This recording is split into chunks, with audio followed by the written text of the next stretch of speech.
All right, so that was the world's shortest Facebook town hall. We had a technological issue. We're back up after a couple minutes. I appreciate your patience. I want to go back to where I left off. I want to thank Jane Dittmar for running a Heads Up campaign, being a good opponent. I was very proud of the fact that in 8 debates there were a whopping total of 3 interruptions, and was a little bit embarrassed, candidly, with the discourse at the presidential level.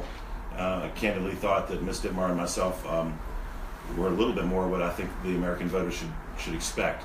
I also want to give her credit for this idea. She talked a lot about her belief that the federal government was the appropriate entity to provide high-speed internet in rural areas. While we disagree on methodology, her extolling the virtues of the true democracy embodied by things like Facebook and teletown halls was really an inspiration and something that led us to this point. I think she had some excellent points. We have people on who submitted questions from Danville to Warrenton, Charlottesville, Greene County, Buckingham County, Prince Edward County, Appomattox, Lunenburg, Mecklenburg, and we certainly wouldn't be able to do that in an auditorium at one end of the district or another. So wonderful credit to Ms. Dittmar for really giving us this idea. I want to start out by, I got my comms guy to my right, my Boswell, as some have referred to him on the internet, Andrew Griffin. And Andrew's going to read questions that we've received over Facebook and Twitter, via email and via telephone in the past days and weeks. I want to point out to anybody that's on now, you may send in questions via your keyboard. That scroll is something that we're going to use to capture questions for our town hall on Wednesday night. Also, if you want to call in, dial 202-225-4711. Right now I've got no fewer than 6 people working to make sure this goes off swimmingly. So of course I imagine the technological flaw will rear its ugly head again any minute.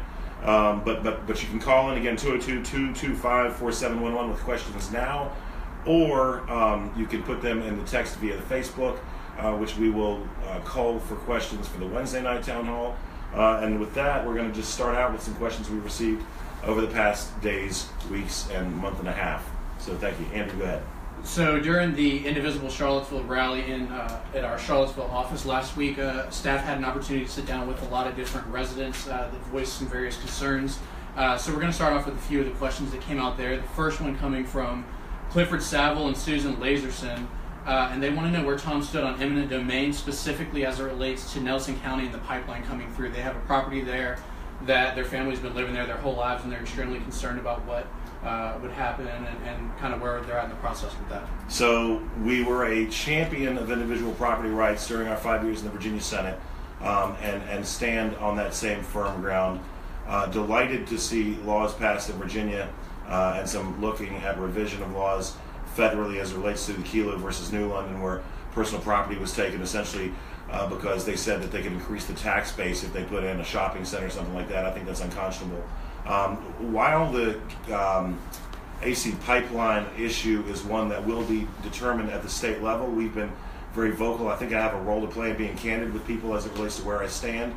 And what we've said again and again, and I'll say yet again, is there are localities who have expressed an interest in having the Atlantic Coast Pipeline. Now, if you understand the foundational concepts of American government, we understand that the government exists by the consent of the governed. And so where there might be a necessity for a pipeline, we should look to see where people want the pipeline. There is your consent of the governed, and try to find a route that will satisfy that, as opposed to using the heavy hand of government to extract from individuals their hard-earned property rights. So what we've said is, sort of jingoistically, is we tend to be pro-pipeline. We don't tend to be pro-this pipeline as it's currently configured. We believe that Dominion and the Commonwealth of Virginia and Governor McAuliffe, who's been a big supporter, need to make sure that they've exhausted all possible routes in minimizing the taking of property from individuals who are opposed to it, and should listen to local governments when they say, yes, we do, or no, we do not want this pipeline, to the extent that they can. Next question from last week's rally in Charlottesville came from Tara Ilgner. She quoted CDC statistics that people are more likely to die stepping out of bed, amongst other things, than by refugees. I'm sure that this will be somewhat of a redundant issue this evening, but to go ahead and kick it off with Tara's question, she also spoke about how gun violence is potentially a bigger threat than refugees. And so just to kind of open up the conversation with the refugee issue the past week or so, I want to go ahead and get your thoughts on that. Right. So if you're familiar with, I believe it's U.S. Code 1182 subsection F, then you know that the president has the right to control the entrance of individuals into the country and may stem the flow of individuals into the country based on any reason that he or she deems that it might create a risk to safety. In fact, this is precisely what President Obama did in 2011, 2012, the first 2 years of violence in Syria, when we took 57, I believe, and 72 refugees the entire years collectively. And that was a prudent measure done by the president to ensure that there could be proper vetting. Now, one of the things we hear here is, well, there's not anything wrong with our vetting. Well, that flies in the face of what the director of the FBI, James Comey, says, what the director of Homeland Security says. I've spoken directly with Secretary Kelly on this subject. My question to him was, do you consider it a part of your oath to uphold and defend the Constitution of the United States against all enemies, foreign and domestic, to do all that can be done, and we'll never get a 100% solution, to ensure that the people who come here because they wish to enjoy the fruits of liberty and to flourish as individuals, and that they don't intend to come here to do us harm? He said it is part of his oath. I agree that in order to uphold that oath, we must exercise our due diligence. Having said that, this nation is absolutely, positively one built on every piece of fabric from around the globe. We glean all the things that are good and hopefully remove those that are bad in creating the American tapestry that makes us who we are. But there's nothing new here as it relates to the wording of a Muslim ban. I think that's dangerous rhetoric, and here's why. The individuals who comprise the 7 Muslim majority nations listed on the temporary travel restrictions comprise about 11% of the world's Muslim population. They comprise about around 1/7 of the world's Muslim majority nations. Those nations also don't tend to be entirely Muslim nations. In fact, up until about 2010, there were over 2 million Christians in Iraq, close to 2 million Christians in Syria. Now, tragically, with the rise of ISIS, Al-Qaeda elements like Jabhat al-Nusra, a lot of these Christians have been driven from these areas. But in those 2 nations alone, using data that's less than 10 years old, there would be 4 million Christians also subject to the same travel ban. And meanwhile, there would also be over 2 billion Muslims who are not subject to the same travel restrictions. We simply have a vetting apparatus in this country that works and do not in those countries. In other words, while you might say, well, many of the 9/11 hijackers came from Saudi Arabia, what would you do with this? Well, my response would be, in Saudi Arabia, there is a functioning government who we can call and we can say, who is Andrew Griffin? Does Andrew Griffin have known associations with radical elements? Has Andrew Griffin in the past indicated that he might be interested in taking the lives of Americans or America's allies? And, there's someone who answers the phone. In Syria, in Iraq, in Yemen, these are failed states. In Iran, the response, 3 days ago, was literally 1 million people in the streets shouting death to America. Now, I understand that also in Iran are wonderful people, incredibly educated populace, and people who yearn to be free. It is the duty and responsibility, and we ran on this, of the federal government to first protect the citizens of the United States. And then, once we've done all we can do, knowing that sometimes we will fail, to allow people in as it suits the needs of our nation. And I will continue to stand steadfast on that. I do think that I've heard the word Muslim ban, my colleagues across the aisle said, inflames our enemies. Well, then why use it? There's not one. If in fact it inflames our enemies, if it serves as a recruiting tool for ISIS, and there's not one, then why use such fiery rhetoric? I think it's irresponsible, and I long for the days when politics did indeed stop at the water's edge. Because again, in 2011, we took less than 60 refugees from Syria. In 2012, we took less than 100. And I wasn't criticizing President Obama for doing his job. I think people need to step back from this one and understand that the duration is half of that which was placed on Iraq by the Obama administration, and that the scope is far, far from that which would encompass a ban of anyone of any particular faith. Next question from last week's rally came from a lady named Hillary. Her son has a very rare condition, and without ACA, she's worried that he'll be denied medical attention due to his pre-existing conditions. So as the Republicans are looking to put forward a new healthcare platform, where do you stand in terms of pre-existing conditions and some of the other more positive elements of Obamacare? Sure. I don't know where everybody else is. I'll tell you where my office is. One thing I want to first address is the sort of dogmatic rhetoric that there is no plan. In fact, to the contrary, the problem is right now there are too many plans. We're working to coalesce around a series of plans. I know that Congressman Mark Sanford from South Carolina will be rolling out a plan tomorrow. Senator Rand Paul has a plan that we've agreed to in large part, although there are some things we want to add to it. And we want to ensure that we do have coverage for folks with pre-existing conditions. The question then becomes how. And I'm really proud of what we've done in our office, because we're the first office to sort of put forth the idea that I'm going to lay out for you now. Right now, we have an individual mandate that mandates that 320 million Americans will essentially have extracted from them the fruits of their labor in order to provide health care. I can understand how that might be a priority for the nation, but it's unwieldy. Having formerly worked in Medicaid fraud, I can tell you that when there are many, many, many users, fraud is difficult to tamp out, and participation is difficult to ensure. As opposed to an individual mandate, something that we floated with people from the insurance industry, with members of the conference, with leadership, is a provider mandate. What we would do is we would place all individuals into one of two pools. There would be the standard needs pool, which would immediately lower costs and premiums to individuals. And then there would be the high-risk pre-existing conditions pool. How do you pay for the latter? We know that the latter will cost much more. Well, there are two ways that you can essentially do anything. You can use a carrot or a stick. We would choose to incentivize rather than punish. We would take the 200 and some odd current providers of healthcare across the United States and say, you will set up pools for high-risk individuals, that is, individuals with pre-existing conditions, and then at the end of the year, you'll tell us how much those pools cost you. And then instead of paying for it, we will reduce their federal tax burden by the rate that they invested in providing care for individuals in the high-risk pre-existing condition pools. That's about as close to a free market as you can get, while ensuring coverage for people who have difficulty finding coverage. And it takes the onus off the individual and allows individuals to make decisions for themselves, which is the basis of freedom and what our nation is all about. So that's one thing that we're trying to do. Another thing, and I'm going to walk down this healthcare road a little bit more, Andrew, that we've been vocal on behalf of is the McCarran-Ferguson healthcare antitrust exemption. I am absolutely convinced that we need to repeal the McCarran-Ferguson healthcare antitrust exemption. The reason is as follows. In 1945, the Supreme Court heard a case about gouging by the insurance industry in Georgia. Essentially, there was one provider providing all of an entire type of insurance, and so we said, okay, states may regulate insurance. Well, what that did essentially was it shut down any competition across state lines. So when you hear conservatives or whomever talking about competition across state lines, it really doesn't matter until we repeal McCarran-Ferguson, because you can't compete across state lines because providers have to jump through a different set of hoops in each state.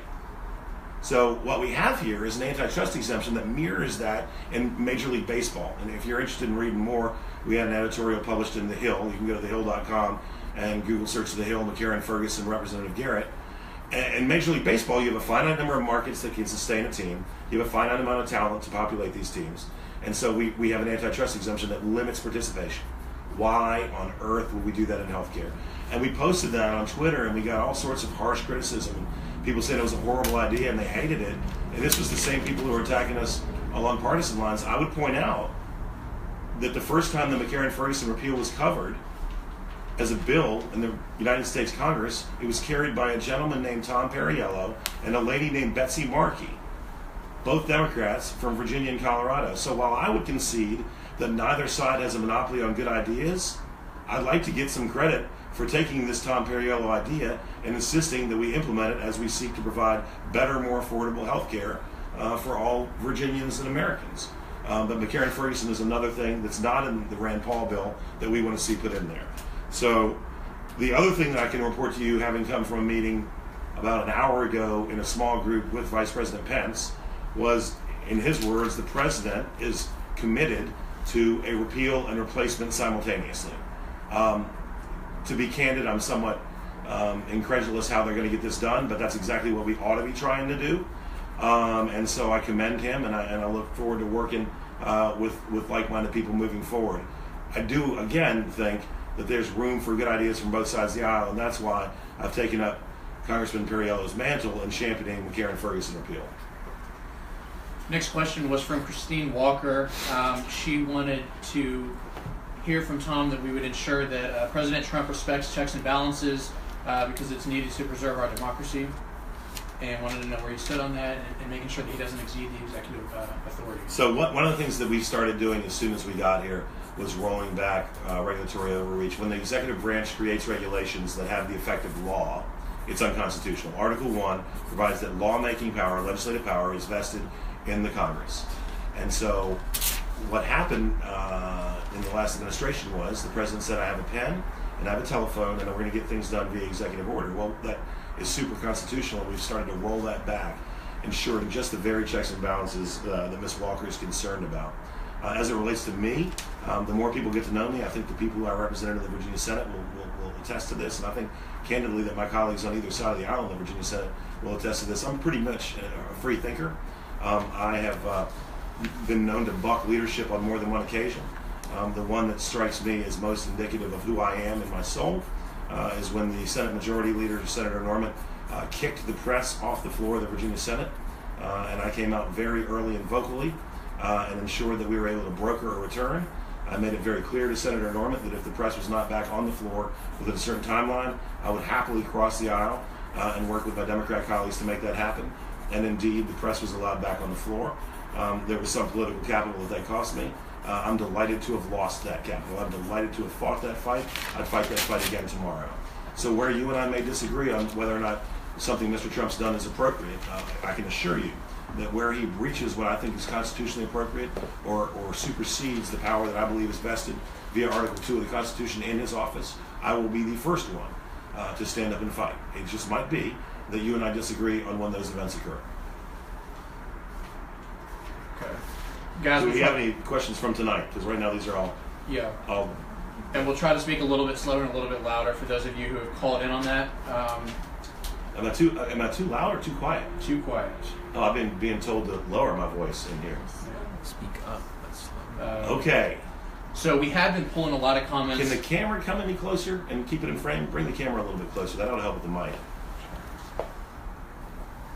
I apologize for those of you who have to get closer and closer to this visage. I'm working with what God gave me here. Okay. Just look away from the screen if it's too much. All right, so questions from tonight.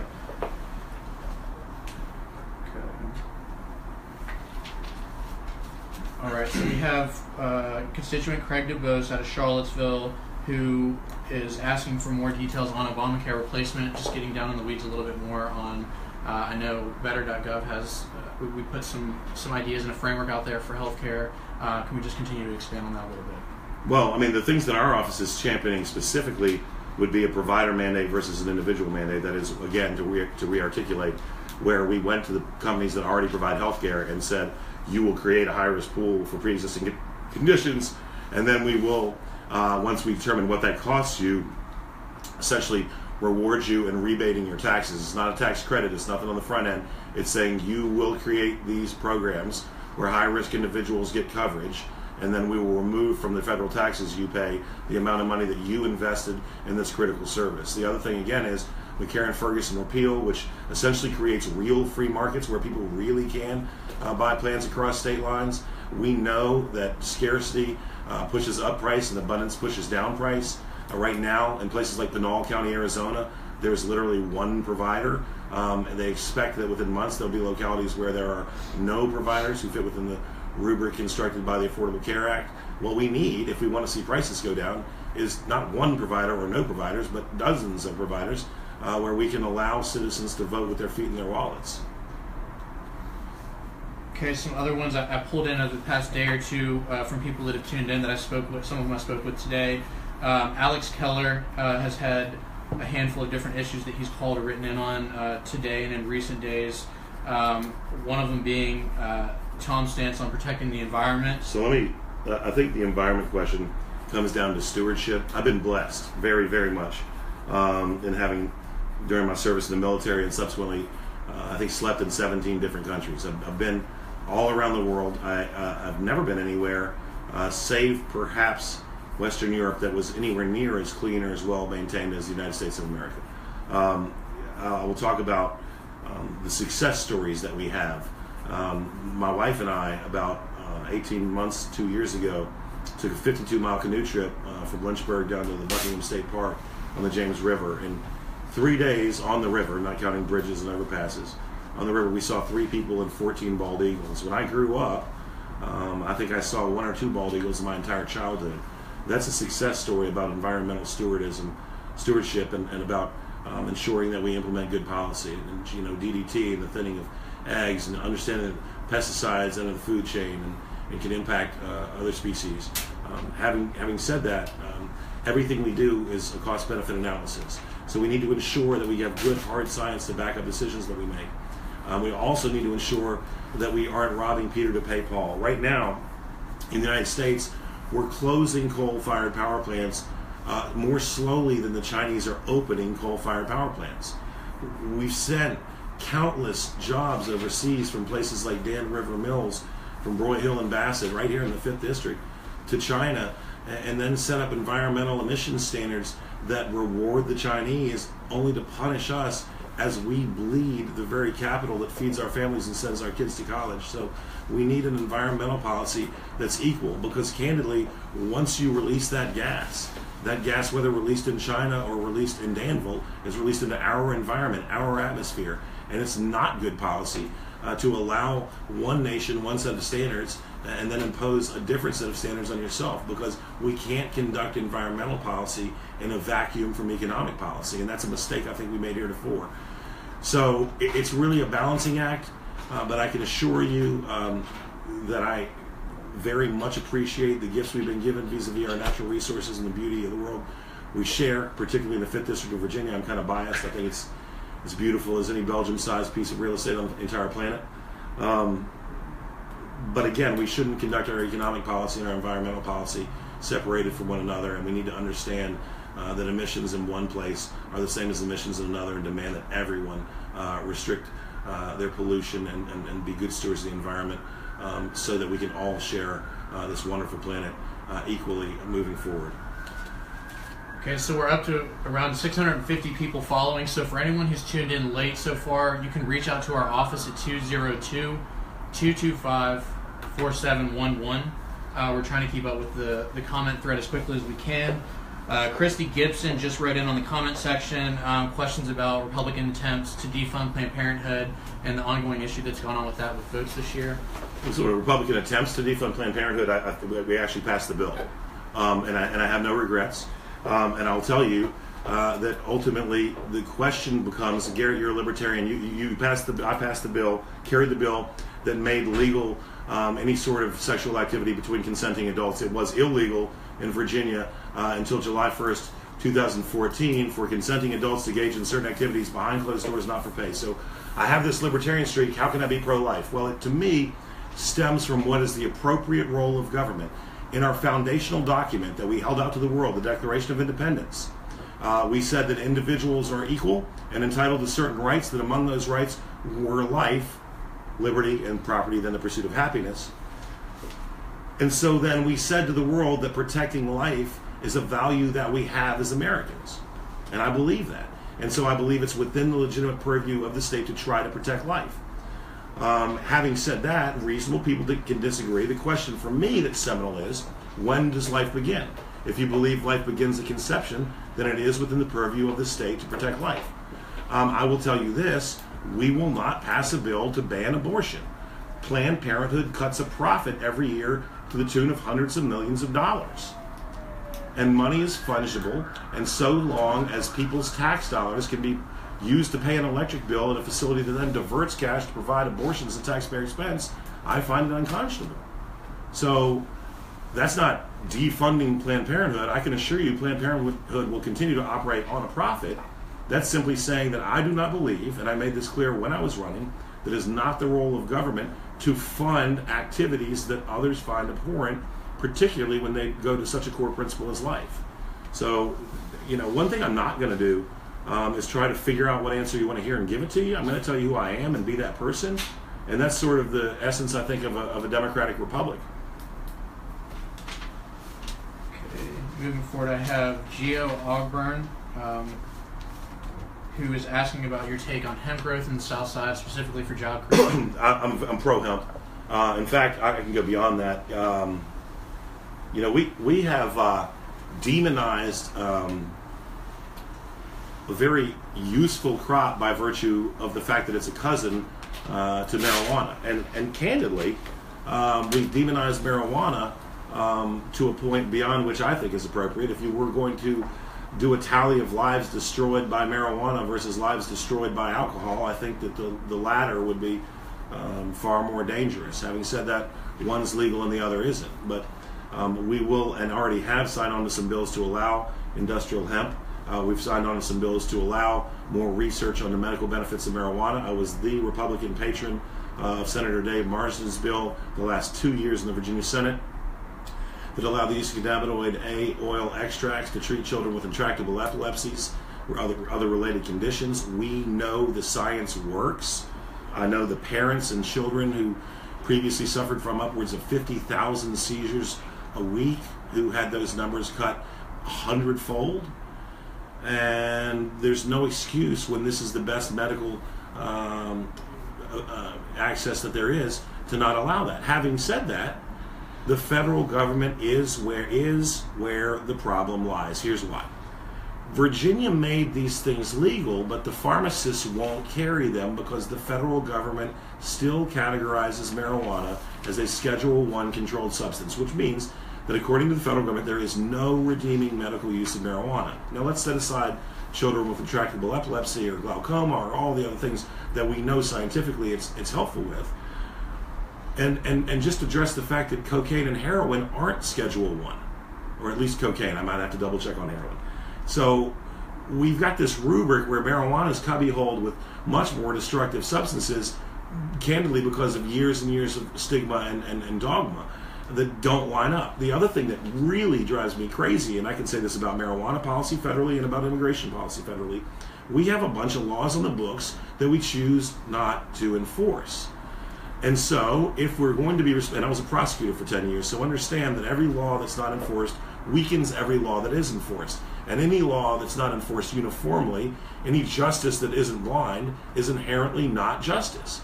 And so, it drives me nuts to think that a young person in Colorado with a quantity of marijuana will be sent on their way by federal policing entities, but that same young person in Virginia could go to federal prison. Somebody explain to me, if federal law is national law, how we choose to enforce federal law in some states and not in others. So to that end, not only would I support the repeal of marijuana as a Schedule I controlled substance, but I would defer back to those 9th and 10th Amendment rights that states have and say if the federal government isn't willing to govern as it relates to marijuana policy, then they should quit pretending to and let the states make decisions for themselves. If there's any ambiguity on my position on whether or not farmers should be allowed to grow hemp, I don't know that I could be much more clear. But again, I'm not even arguing in favor of legalization. I'm arguing in favor of the federal government getting out of the way if they're not going to enforce their own laws uniformly and letting the states make decisions for themselves, as has already happened. Okay, we got a call in from Amy from Crozet, who said in the past few years her household income has gone up nearly 30%, but her standard of living has stayed the same. What tax reform measures would we support that would provide relief to middle-class families such as hers? Well, I don't know about directly there. We do need to look at the burden and where the tax revenue comes from, and we need to look at the cost of social programs. One thing that I want to talk about that I think this question gives me a little bit of a rough segue into is what's been described as a reverse income tax. And this would speak not directly to Amy in the middle income bracket, but to people who are working their way up and trying to earn better opportunities for their family. Because I believe, and I say this again and again and again, the one entitlement that every American should demand is opportunity. We will not reach equality of opportunity because, let's face it, if your last name is Obama or Trump or Clinton or Bush and you want to go to Harvard, you get a better chance of getting in. But everyone's entitled to an opportunity. So what we have now is a system where people who are trying to start out and get jobs find that when they work, they actually have less expendable income in many instances. And I've heard several of these stories specifically out of Brunswick County than when they were on assistance. What a reverse income tax would do is it would create a level of subsistence or of sustainment needed for people who had dependents to ensure that if they were working, their working salary was augmented to get them to a number that was livable. Now, I don't want to confuse this with a minimum wage increase, and here's why. The wage earned, I don't want to destroy completely, because it's already been done about halfway, the opportunity for teenagers to get jobs. And so minimum wage is a wonderful place for a 16-year-old who's starting a household to start out at. If you look at a reverse income tax, that's something that's a pretty darn good idea for a 28-year-old single father of two or single mother, right? It's the difference is what is the need, and when you start to push up the minimum wage to presume that you're creating a livable income, then what you do is you destroy opportunity on the front end for young people who need really to get a foot in the door and understand working. So that's something to look at. That'd be, again, a reverse income tax to bring people who have dependents up to a level by which they can support their family and encourage work, as opposed to encouraging subsistence on federal aid. That's nowhere that anyone, I think, wants to be. As it relates to working class families, there are any number of smaller taxes that really grab working class families harder than others. There's so many things that we're looking at, whether it's consumption-based taxation. A lot of these are sort of 30,000 feet ideas, but to be sure, if you were to tax consumption, the rate of taxes paid by the wealthiest individuals would go up, and the rate paid by middle-class folks like Amy and her family would go down. The other thing to know is that right now in this country, we tax income but not wealth. And so if you're Bill Gates and you're worth, $800 billion, but you don't earn anything, you pay nothing. But if you, for the first time in your life, get a job making $65,000 a year, a much greater share is taken from you. So there are a lot of things that can be done with the tax code, and we're really looking to do some comprehensive tax reform targeted specifically at folks like Amy and people on the lowest end of the earning scale, to ensure that it makes sense for them to work, to ensure that the opportunities off of assistance are greater than the opportunities on assistance. That's what everyone's owed, an opportunity, and we think if we give people that, the good things will happen. So we started a question earlier from Alex Keller. Alex, appreciate you being so engaged. I've seen you pop up a couple times on this thread, and I know an ongoing issue that you have had specifically has dealt with some of our education initiatives, specifically school voucher programs. I know you've said that you're worried that it creates a disparity between race and some other issues for people that can't afford that, so I'd like to get into the issue on school voucher programs a little bit. Sure. So we have awesome schools in Virginia. Every year I was in the Virginia Senate, our schools were somewhere, I think, between 4th and 6th best in the nation. One of the many reasons I so stringently oppose federalized education standards, because when you're in the top 5 in the nation and there are 50 states, if you move towards average, you're going down. Having said that, we have excellent schools everywhere except for where we don't. I almost feel badly for Petersburg, because they're the example that's cited again and again and again. But I would argue that in circumstances like we find in Petersburg, Virginia, the children aren't failing the schools are failing the children. And as I said a moment ago, everyone is entitled to opportunity. It should not be a function of your zip code. The people in these socioeconomically distressed areas tend to not have high incomes and not have the advantage of being able to vote with their feet. And so every single year that passes, young people, usually minorities, are robbed of the opportunity to which they are entitled by schools that don't provide the opportunities that they deserve. And so as it relates to vouchers and that sort of thing, I would envision a scenario wherein the vast bulk of users of these programs would be from low-income families, and disproportionately where the statistics bear it out, from minority families. If there's anything unsustainable, which is a word we hear a lot, it's intergenerational lack of opportunity and the destruction of hope. And I say this again and again. I said this in the Virginia Senate, and maybe it's controversial, but my question was why it was that there was a white conservative from Buckingham who seemed to be the only person who was really worried about creating real opportunity for African American kids in Petersburg. And I'll stand on that and fight for that. We have great teachers. We have great schools, except where they're not. And if you look at charter schools, if you listen to the testimony that I heard in the Education Workforce Committee from a mother of 4 in Florida who was African American about what vouchers have done for the opportunities that she and her husband feel are available for their children, you'll see that this is a program targeted at ensuring that the very people who are underserved have the opportunities they deserve. The reality is that kids at Albemarle High School, Western Albemarle High School, Charlottesville High School are getting good educations. But there are some places where they are not. And those children have the same entitlement to opportunity as others. And what blew my mind every single year when we tried to reform education opportunities, in fact, under Governor McDonnell, in a whopping 5 localities across the entire state, was that the other side would say, oh, well, we agree something needs to be done, but this isn't it, and then not have a plan. If you agree that something needs to be done, then put forward a plan. And it can't be a boosting of per pupil expenditures, because there's a reverse correlation in many instances to outcomes. So I understand that there are a lot of factors that input here. Socioeconomic levels, educational attainment of parents, the prevalence of single parent versus 2-parent households, all of these are real. But at the end of the day, until we find something that works for children under challenging circumstances, we have a duty to keep on looking. And it's not happening right now in the worst schools that we have. And to not look and to stick to the status quo is an abandonment of these children who I hope to serve. Because I guarantee you that regardless of the color of your skin, your zip code, how you worship, what your last name is, you have the ability to excel at something. We have a duty to provide the opportunity to do just that. And that's why we're looking at things aside from the status quo. So we've had a host of calls as well as comments on various presidential appointments, such as Mr. Sessions for Attorney General, Betsy DeVos for Education Secretary, Steve Bannon, Security Counsel. While a lot of these fall under the purview of the U.S. Senate, I think a lot of people just want you to weigh in on some of the picks that the president's made.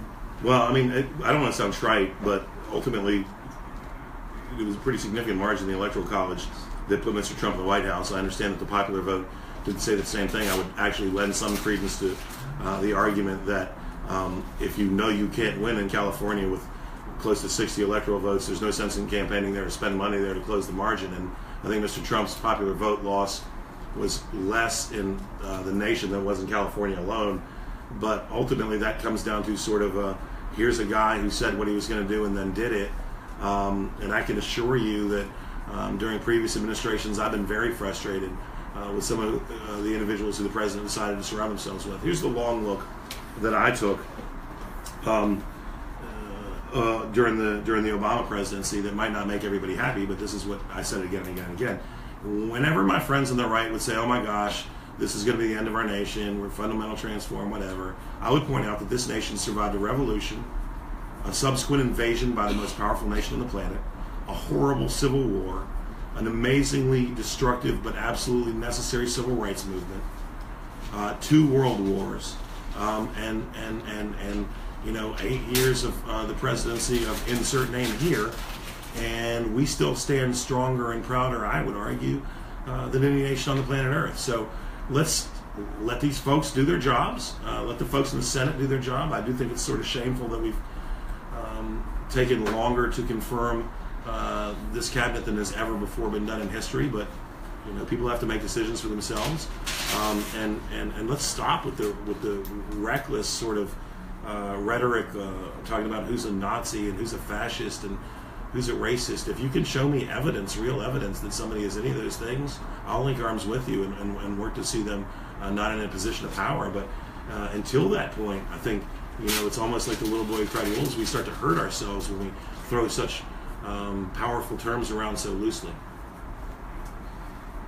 Question from Ingrid Cordano, who asked, what is Tom's position on rampant voter fraud? There's been a lot of speculation from the White House and then just across the country as to how bad it actually is. What's your take on that, and how do you think that it affects elections nationwide and particularly in Virginia or the 5th District? Well, there's voter fraud. I don't think it's rampant. I think that's an awfully strong word. I would take exception with Mr. Trump's command of the English language as it relates to some of the things like that he's discussed. I know there's voter fraud because I've actually successfully prosecuted cases of voter fraud as a prosecutor. But I would argue that it's not determinative in the vast bulk of outcomes of elections. Having said that, I would also argue that stamping out any voter fraud that exists is important, and here's why. Every vote should be worth exactly 1.0000 votes. It shouldn't be worth 0.99999 because somebody illegally cast a ballot. And it shouldn't be worth 1.0001 because somebody on the other side was able to illegally cast a ballot. So the sanctity of the vote is incredibly important. I think that an assertion of rampant voter fraud is a gross overstatement, hyperbolic at the least, and kind of silly at the worst. But there's voter fraud. And to say there isn't is to deny reality. Again, as a prosecutor, I prosecuted cases of it. I've seen documented cases of it across Virginia for years. The numbers aren't such that they're impacting the vast bulk of elections. Okay, so would you support free tuition for community colleges or for eligible students?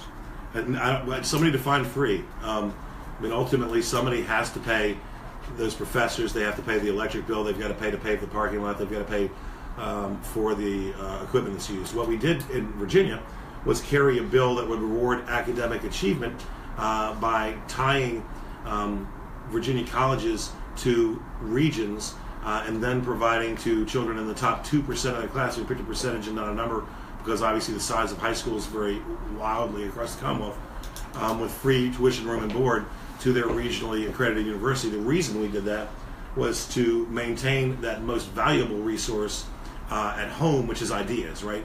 When the valedictorian of Prince Edward High School goes to University of North Carolina, we've bled intellectual capital. When the valedictorian of Cumberland High School goes to Brown, then we have lost potentially the opportunity to get her great ideas back. So we need to reward achievement, and we do that, it'll pay for itself because ideas are what create jobs and jobs are what create revenue. But I think the word free always deserves a second question, and that is free how? What is free? Who pays for free? So what we would do, again, is support incentive-based initiatives to keep young people close to home. I also think that we should ensure that we create opportunities, tuition assistance, funding, perhaps scholarships to people who move into the right career fields where there's growth. If you're familiar with Maslow's hierarchy of needs, you know that self-actualization is at the top of the pyramid. When I went to the University of Richmond, my father said, "What are you going to study?" And I said, "History." My father was a realtor. So when I told him I wanted to study history, he said, "Oh, you want to be a realtor too?" And his point was that history didn't have a logical career path. So I ultimately studied history with a concentration in education and was certified to teach. I still thoroughly enjoy interacting with young people.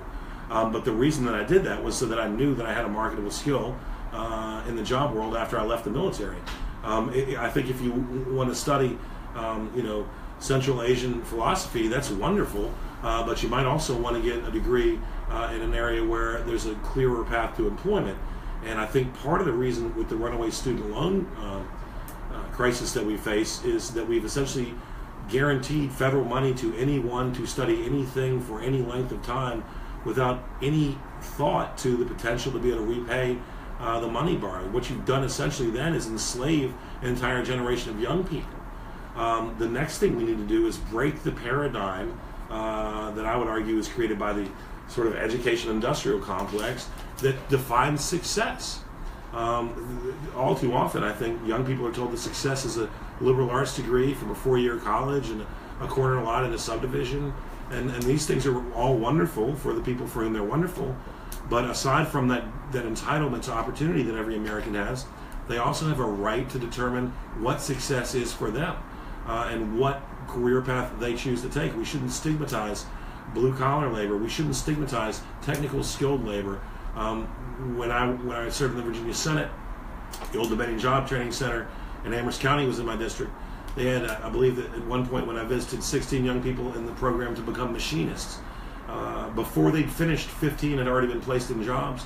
The average starting hourly pay was close to $30 an hour. The one person who hadn't taken a job was not taking a job because their mom was sick, wanted to go home and spend some time with their mother.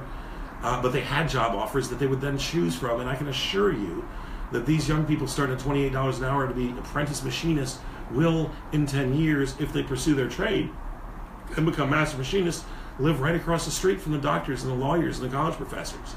So we need to stop defining success for young people and let young people define success for themselves.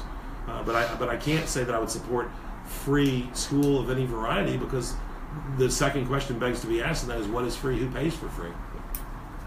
Okay, we had a call in from Tyler Campbell, specifically with regard, I think took a little bit of issue and wanted more specifics on the op-ed Syrian piece that we recently put out. Okay, so we also had an article published in The Hill online wherein we defended Tulsi Gabbard for suggesting that we depart from the status quo with relation to U.S. operations in Syria. It's a pleasure for me to work with Ms. Gabbard. She, like myself, is an Army veteran. She, unlike myself, is a Democrat. I would argue that my district is the most beautiful of 435 congressional districts. Ms. Gabbard, who represents all of Hawaii except for Honolulu, would argue that hers is more beautiful. But what she said was that simply because Assad has relations with Russia or Iran or what have you, that doesn't justify the United States arming rebels in Syria, and that we're essentially giving money and weapons to terrorists. And it's a tough stand to take, because when Ms. Gabbard did what she did it alone, and she was uniformly ridiculed by Republicans and Democrats alike. But if you are going to have a three-dimensional worldview, it needs to work like this. In a two-dimensional worldview, we say it's us and them, and we're right and they're wrong. That's awfully shallow. Let's say in this instance it's us and Russia and Syria in the middle, and therefore, since Russia supports Syria, they must be wrong, therefore we should oppose the Syrian regime. Now, there is absolutely no arguing that Assad is a horrible, terrible dictator. You could say the exact same thing about Muammar Gaddafi. In fact, after the Arab Spring, Gaddafi, who had essentially capitulated, handed over his weapons of mass destruction, let us monitor the destruction of his weapons of mass destruction programs, and complied in entirety with the wishes of the West, who was later deposed in the Arab Spring and literally, I believe, beheaded and sodomized. His status as a horrible leader was undeniable. What happened after he was deposed was worse. In Libya now, you have a circumstance where stability and peace has been replaced by instability and constant warfare. In Syria, as bad as Assad is, there was stability, there was peace, and there was the closest thing to gender equity that one might find in the entire region, save their ally to the south and west in Israel. In fact, in Syria, under Assad, as bad as he is, 51% of college degrees went to women. Over 2 million Christians lived alongside 22 million Muslims, Druze, Alawites, Muslims both Sunni and Shia sects. Now, the entirety of the time that I grew up and watched the news, I saw movements, terrorists, jihadists, those seeking to overthrow regimes, armed with weaponry that I was unfamiliar with, weaponry that was manufactured in the former Soviet Union. For the first time in my life, I watch as ISIS rolls into Syria, driving American-made Humvees with American-made rifles and American-made machine guns. It breaks my heart. We armed an army in Iraq who threw down those weapons, only to have those weapons that we provided taken up by the likes of ISIS. We hear talk of moderate rebels in Syria, but when asked who the leader of the Free Syrian Army was, or where the stronghold of the Free Syrian Army was, former Secretary of State John Kerry could not answer 6 months ago. There is effectively no Free Syrian Army. There are three factions. There is Assad, who is a brutal, socialist, secular dictator. To his credit, he removed Syrian troops from Lebanon about 10 years ago. He's had peace with Israel over a period of decades, and he's protected the rights of women and religious and ethnic minorities in Syria. Then there's Jabhat al-Nusra, Jabhat al-Fatra, who are essentially Al-Qaeda, and the third is ISIS. What we proposed, and I think it is the right solution, was what Ms. Gabbard said, and that is ultimately our goal should be peace and stability. We have a refugee crisis because people have to flee their homes. One common thread of displaced peoples is that they didn't choose to be displaced. So if you want to attack the problem at its origins, create peace and stability. So what we're suggesting is two prongs, and this is the article that we wrote that was carried by The Hill. Number one, never send the first soldier, sailor, airman, or marine, never launch the first missile, drop the first bomb, or fire the first bullet until the commander-in-chief can articulate in 2 sentences or less exactly what the end state will be that is better than the status quo. 8 years of leading from behind, encouraging an Arab Spring that created power vacuums across North Africa and the Middle East, and led to the deaths of millions probably, although it can't be documented, and the displacement of millions certainly in Syria alone. And we can't say what the desired end state is post-deposition of Assad. So never, ever launch a bullet or a missile or drop a bomb, send a soldier, sailor, airman, marine, unless you can articulate a desired end state if your mission is successful. Number 2, never fund or arm those who would turn their weapons next on yourself or your enemies. We did that in the 80s with the Mujahideen, who ultimately became the Taliban, who ultimately harbored Al-Qaeda, who ultimately took the lives of 3,000 Americans in one day. And that short-sighted policy is something that we shouldn't repeat, and I'm happy to take the heat, the flack, the criticism that I'll take for standing alongside my colleague from across the aisle, Tulsi Gabbard, and saying these 2 simple things are steps that we should take as a nation. The most important things, if we don't want to deal with refugee crises, are ensuring peace and stability. And the United States has been a force for good throughout history, but that doesn't mean that we haven't been bad too. And where we're wrong, we need to admit we're wrong and do things differently. And I candidly believe that our policy in Syria, until we can articulate a better end state than the current regime, is flawed. All right, we have a question from Croker asking if we can authorize legislation to allow 10 lives for cats. Answer is no on that. Moving forward, we have... Hang on a second. Croker, if you could flesh that one out a little bit more. If we can find the original 9 lives legislation, we can take a look at it. Andrew, I appreciate your proactivity, but I want to understand the underlying legislation that Croker is working on here. Very limited. We'll wait for some more info.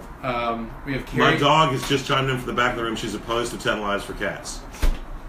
Carrie Hammond from Fluvanna County. What steps can you do as a congressman to bridge the partisan divide in the country following the recent election? Yeah, you look people in the eyes and tell them who you are, and don't be, ultimately we've got a Twitter account that's a personal account, and then we got a Twitter account that's an official account. You'll find no snark on the professional account. You might find some on the personal account, but ultimately just be yourself. Tell people what you believe, why you believe it. Respect people.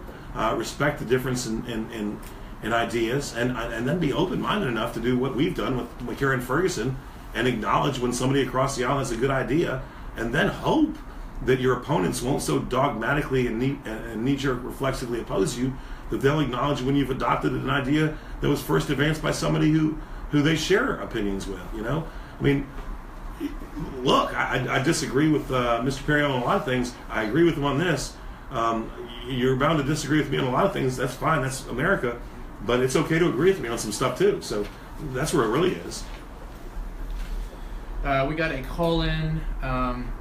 Our take on the executive branch working to undermine the judicial branch, or at least... Who's the caller? I think that was Amelia Walton. Okay, a lot of names running together. Well, it's okay. So I think Amelia.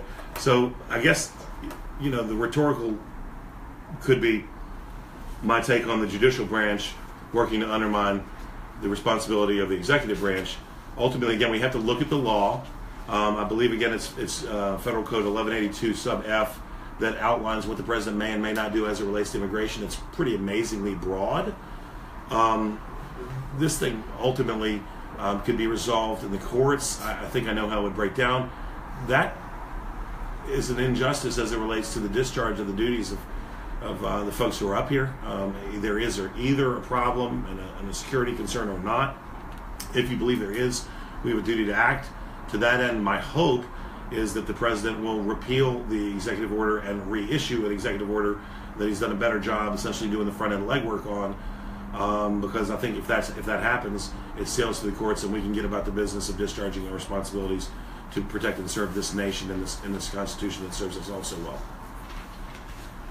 well. We have Diana from Cumberland asking for, I guess, a little bit more in terms of the immigration policy restrictions and vetting, and how Republicans and Democrats can find more of a common ground on essentially what you've talked about on the House floor recently with politics stop at the water's edge sort of thing. Where can we come to an agreement on national security, humanitarian efforts, and just a balance between being a nation that welcomes immigrants and being able to properly vet? Yeah, I don't know. The thing that drives me the most crazy over the last few weeks is that there's one group of people saying, quote, this Muslim ban enrages our enemies and serves as a recruiting tool, when there's not a Muslim ban. And so they're using rhetorical language that, if they are correct, endangers the lives of Americans at home and abroad to score political points. I think it was,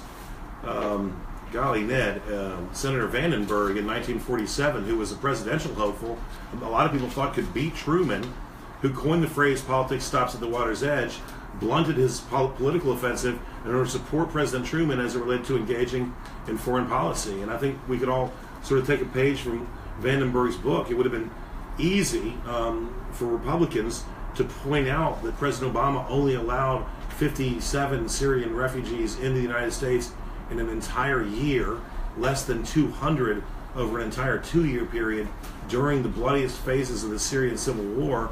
It would have been easy for us to say what a horrible person President Obama was for doing that, but it would have been hypocritical if you, number one, read the law as it relates to the president's purview and responsibilities, and number two, if you understand that he was really just discharging his duty as he felt was best. So let's apply the same standards to Mr. Trump as we did to Mr. Obama and presidents before them.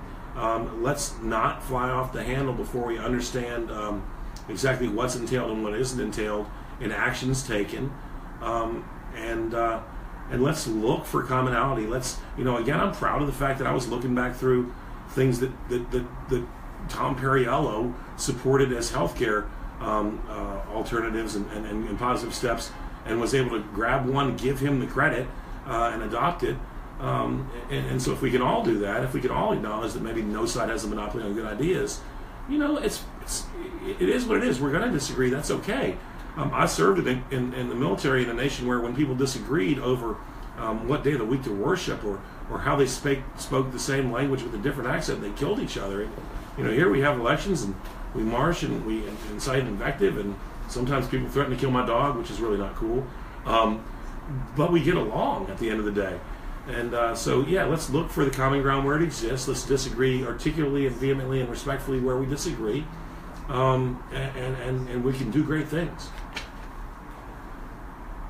Okay, we got some other questions coming in, basically asking if we're willing to break with the White House or break with the president on issues. I think there's a lot of people concerned that there's going to be too much. We're officially in bonus time now. We're 3 minutes over, and so with that I conclude that. No, I'm kidding. Now, look, I promise you that this administration will do something. Will lead somewhere where I go, I'm not doing that. We departed ways with Governor McDonnell on some economic development things. I absolutely, positively broke ranks and arranged an army against the state Senate majority leader when I was in the majority of the state Senate. And Mr. Trump is not written up in any holy book of which I'm aware. Therefore, he's in no way, shape, form omnipotent or perfect, and I promise you we'll get crosswise with him sooner or later. But heretofore what I've seen is somebody who, with less tact than I would like, who less than artfully on occasion articulates positions, has more or less done what they said they were going to do. So maybe we can gently cajole him to refine his messaging or what have you. But don't worry.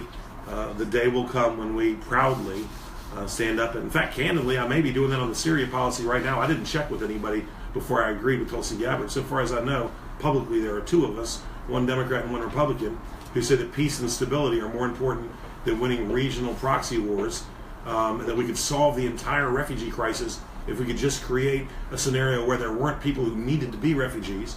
And yes, I've caught heat for that. And so be it. I'm not here for approval and plaudits. I'm here to try to create the best that I can for America and the world with whatever talent God's given me. So I promise to get crosswise with President Trump at some point. I don't know when it'll be, but I'd be shocked knowing myself. And I think if you talk to people who've watched me legislatively over the last 5-6 years, I can assure you we will not simply go along to get along. And when we oppose him, we won't do it quietly.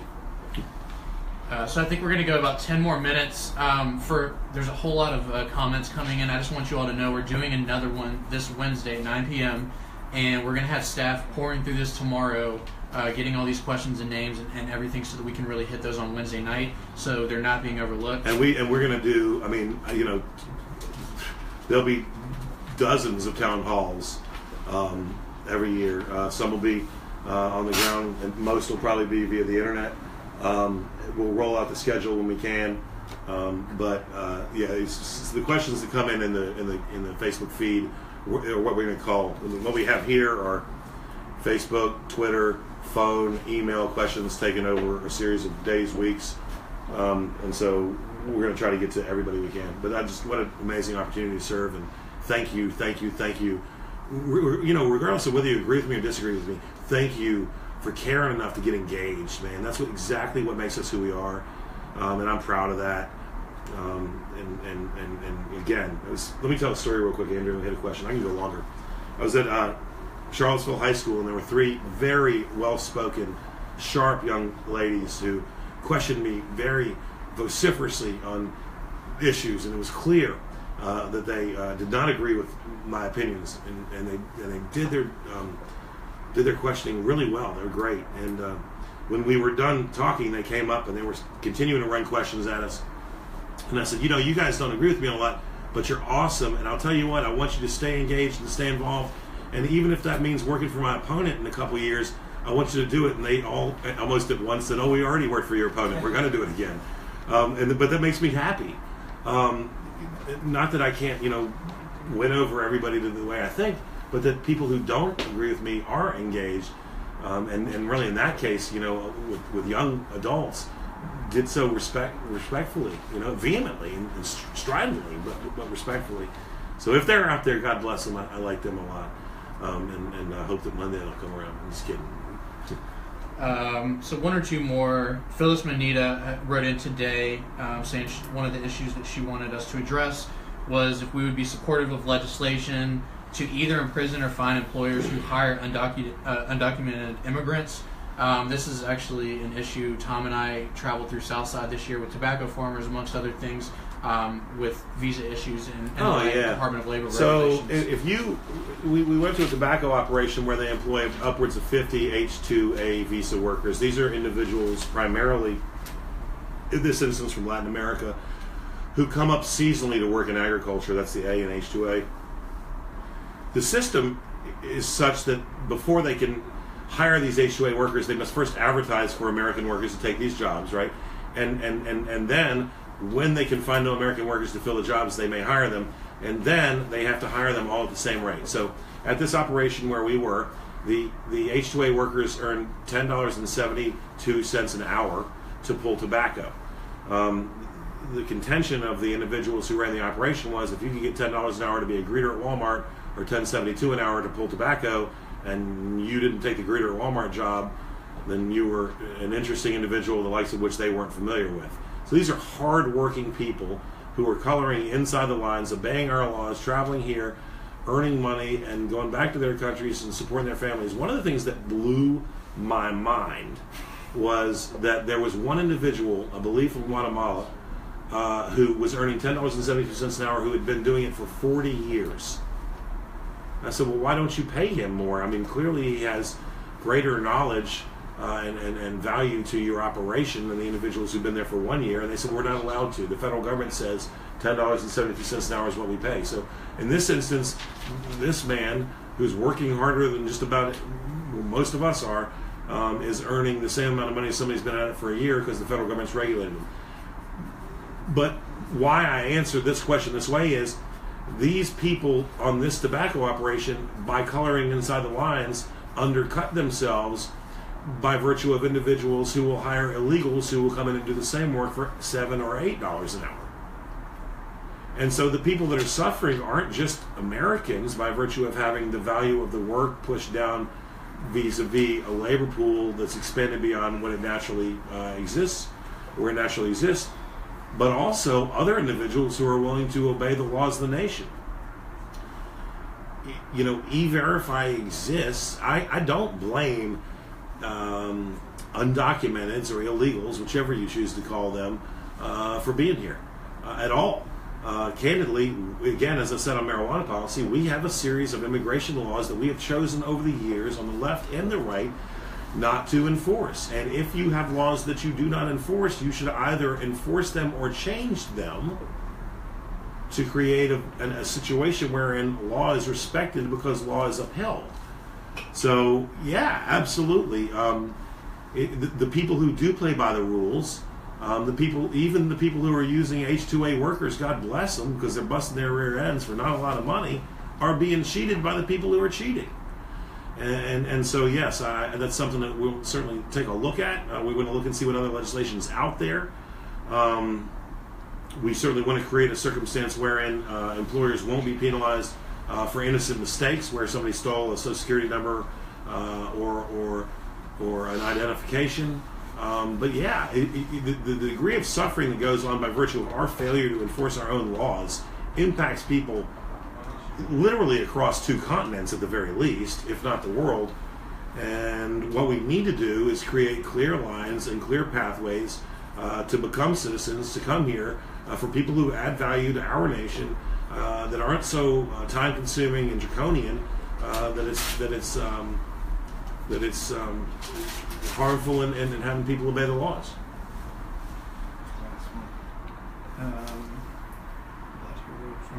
What time is it? It is 10:11. So I got somebody in the back room saying last one. Let's do Yeah. 2 more. I like to flummox the guy in the back of the room. Okay.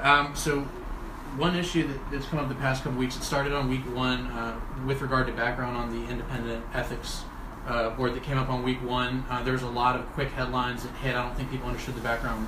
Oh yeah, so that has to be the most inartful rollout of a policy initiative I've ever seen before in my life. First of all, why you would change the name of the ethics office without changing its responsibility is beyond me, unless you want to make people frightened. Ethics and oversight are amazingly important.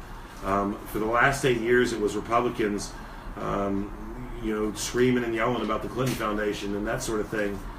We've seen that sort of ethical finger-pointing turn as it relates to conflicts of interest in the Trump administration, etc. The American people need to be confident that the women and men who serve them do so ethically and within the rules we set for them.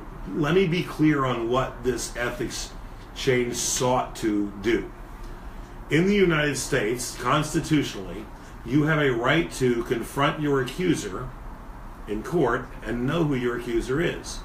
That right extends to 320 million Americans. It does not extend to 535 members of Congress or their staffs. So the Congressional Ethics Office is about a 10-year-old entity that does wonderful things and is absolutely vital in ensuring the confidence of the public in our legislative branch, but it isn't perfect. What the reforms would have done is allow the same confrontation rights, the right to confront your accuser, to 535 members of Congress and their staffs as exist with everyone else in the nation. And I think that's a good thing. I also think that if the people who had thought that idea needed to be rolled out when it was, had taken their message to the American people, it would have been a bipartisan group, I guarantee you, who would have told stories of literally dozens of members being investigated to the tune of millions and millions of tax dollars, never having the right to know who their accuser was nor confront their accuser, and with about 99% of complaints being completely absolved. So I think if they messaged it better and said this is what we're trying to do, that it passes. I think it passes bipartisanly. It was abysmal in how indelicate it was. What it does though do is make me smile, because it reaffirms my faith that the American public is smart and tuned in, as it should be. And maybe the people who are proponents of these reforms moving forward will take that into account and then roll out a case and articulate it to the people before they try to do what they did. The rollout was wrong. I think I'd been here for about a whole week at the time it happened, and I think it could have been done a lot better. But the underlying concept, the right to confront your accuser, I think is one that's constitutionally sound, not just for the entirety of the nation, but the entirety of the nation and the people who serve it. So last question of the night, and this one is, we've had a lot of former interns of ours and supporters, so I am putting that out there, but they've been commenting pretty actively on this thread, as well as we've gotten some calls on millennial issues, and they wanted you just to bring up a lot of stuff on the campaign trail that had gotten them excited before with regard to student security, with regard to some other initiatives that we have Hampton, Sydney, Longwood. Liberty is just outside of the 5th and the 6th District. We have UVA, Averett, and Danville. So we have a lot of four-year colleges. Ferrum. So we have a lot of really good ones. So in the room right now is Elliot Harding. Elliot, say hello. Hello. And one of the reasons we dragged him up here kicking and screaming away from a lucrative law practice is that he's just been a good idea machine. The student security plan I'm very proud of. It doesn't change Social Security, not one lick for people who are already in the program. It wouldn't take a dime of benefits away from my mom or from me or from anybody younger than me. But what it would do is allow you to essentially trade student loan debt for Social Security payments down the road. It would ensure, because it would actually save money by taking $2,016 versus $2,056. I'm pulling numbers, but you understand my point. So it would ensure the viability of Social Security as we know it forever, without taking a cent from anybody who didn't volunteer to have that trade-off. And it would do so without breaking the promises that we as a nation made yesterday. One of the fights that we had in the Virginia General Assembly again and again was over VRS. It's one of the areas in which Virginia has some financial problems. We're very well off relative to the federal government, but whenever we'd have the VRS fight, people talk about reducing benefits, and I would fight that. I would fight that tooth and nail. If we make a promise to someone that their retirement will be X because they worked for a certain number of years, you keep the promise that you made. What you may do is make a different promise tomorrow. What Student Security does is says you can have your Social Security just as it exists now, or you can defer receipt of Social Security to get out from underneath that massive, dark, looming cloud of student loan debt. The other thing that it does is totally frees up an entire generation of individuals who have sort of fallen under that dark cloud of debt that stops them from doing things like buying a car, buying a home, getting married and starting a family, in the words of Mrs. Clinton, moving out of their mom's basement, and oh my gosh, getting a small business loan and starting a business, using those wonderful ideas that our UVA and Longwood and Ferrum and Hampton Sydney grads have to generate jobs and revenue, right? So this is a creative, outside-the-box solution that we have spoken now with the chairman of the policy committee on. We've spoken with the chairman of the committee where it would first vest itself. We've spoken with the people who score budgets. We've spoken with the Social Security Administration. And we're continuing to move forward. It's not going to be something that happens in a year or two because it would fundamentally save Social Security forever and create a way that young people could finance their student loan debt. We also need to address the nature of the origins of student loan debt, which we talked briefly about earlier. But we're going to keep on fighting, you know. One of the neatest things about having the honor and blessing to serve and being new at it is I don't know what we can't do, and I refuse to believe that there's anything we can't do. I was watching a movie with my wife about the folks who broke the Enigma code, and there was a young woman who took a test that could not be finished in under 6 minutes. They told her she had to finish in under 6 minutes, and she did. And they said, "How'd you do it? It can't be finished in under 6 minutes." She said, "Well, I didn't know that. You told me I had to." Well, we're up here, and these are huge challenges with a lot of political blowback by just against people who are willing to walk out on a limb and do the right thing. And so be it. We're going to walk out on the limb and do the right thing because it's our job. And again, here's what I want. I just want you to disagree, work for our opponent, work to get us unelected. That's awesome. I mean that. But listen, and then give us ideas, and don't be shocked when we take them. And before you ridicule those things that we advance, make sure that they weren't first, espoused by people who you agree with. Look for commonality as opposed to always looking for areas to oppose. And understand that Mr. Trump is not perfect, but neither was President Obama, and that good things and bad things will happen in America generation to generation. But we just need to be proponents for what we think is right. So I'm excited about doing this Wednesday. I'm really excited about doing this with local elected officials later on in the week.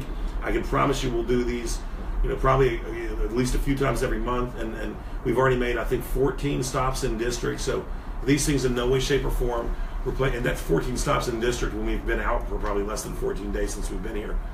So these things will in no way, shape, or form replace stopping in the district. But what an amazing idea Jane Dittmar first expanded upon with these things, and I think she's spot on right, and I love it. I mean, technology facilitating democracy.